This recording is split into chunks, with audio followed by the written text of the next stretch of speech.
दिल और गुर्दे हैं तो सुनो।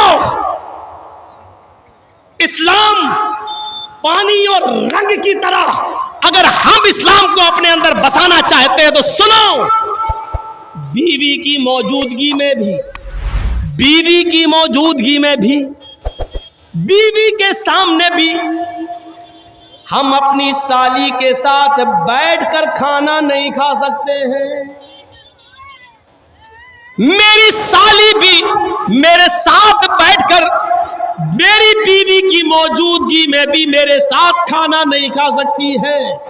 इस्लाम हमारी बीवी की बहन को, हमारी साली को भी बीवी की मौजूदगी में भी बहनोई के साथ खाना खाने की इजाजत नहीं देता है। अपनी सालियों को स्कूल पहुंचाने वालों, अपने गांव से किशनगंज और सिलीगुड़ी तक ले जाने वालों, अपनी बाइक पर बिठा के घुमाने वालों, कान के पर्दे खोल कर सुन लो।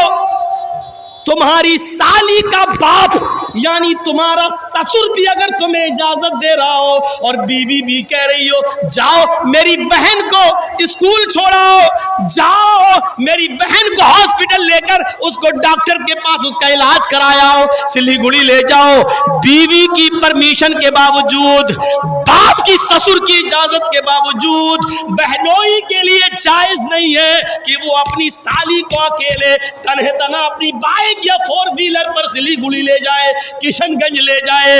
ये हराम है उसके लिए। कलेजा थाम के बैठो और देखो हमारे मुआशरे के अंदर ये बुराई पाई जा रही है कि नहीं पाई जा रही है, पाई जा रही कि नहीं पाई जा रही है।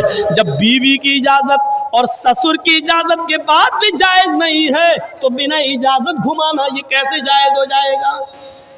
बहुत आसान है कह लेना कि साली आदि घर वाली है, तेरे बाप का फतवा होगा ये, तेरे बाप का सिस्टम होगा ये।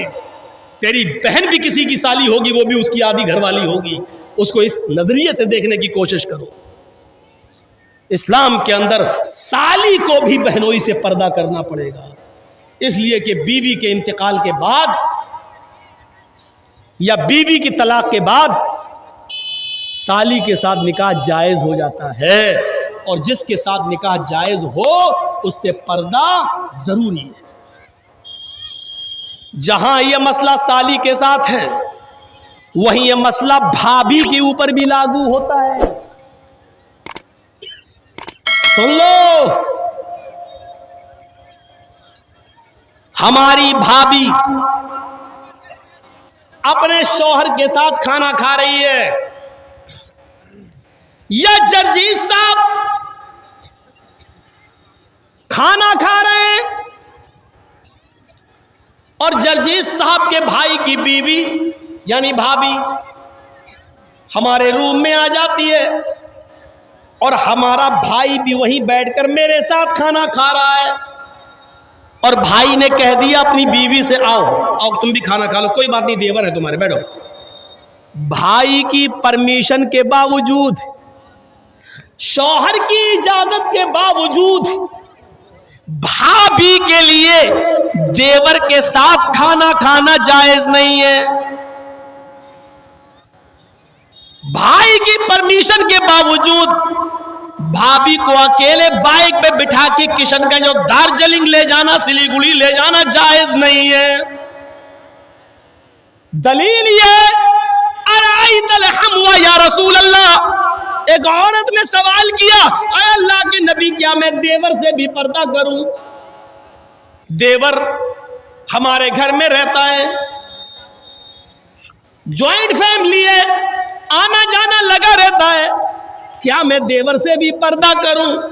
तो अल्लाह के नबी ने फरमाया हाँ, मोहल्ले के दूसरे लोगों से कभी कभी बेपर्दगी हो जाए चलेगा, मोहल्ले के दूसरे लोगों के सामने कभी चेहरा खुल जाए चलेगा, अलहमुल मौत, लेकिन देवर से हर हाल में पर्दा करना है, क्योंकि देवर तो मौत है भाभी के लिए। ये जबान हमारी नहीं है, हमारी जबान जरूर है लेकिन अल्फाज मोहम्मदुर रसूलुल्लाह के हैं। हदीस जनाब मोहम्मदुर रसूलुल्लाह सल्लल्लाहु अलैहि वसल्लम की है, अलहमुल मौत, देवर भाभी के लिए मौत है। अब अंदाजा लगाओ, जो मौत हो वो मौत कैसे भाभी को लेके जा सकता है अपने घर से बाहर। साहब मेरे भाई ने इजाजत दे दी, यहां भाई की इजाजत नहीं चलेगी, यहां शरीयत का हुक्म चलेगा, शरीयत का हुक्म।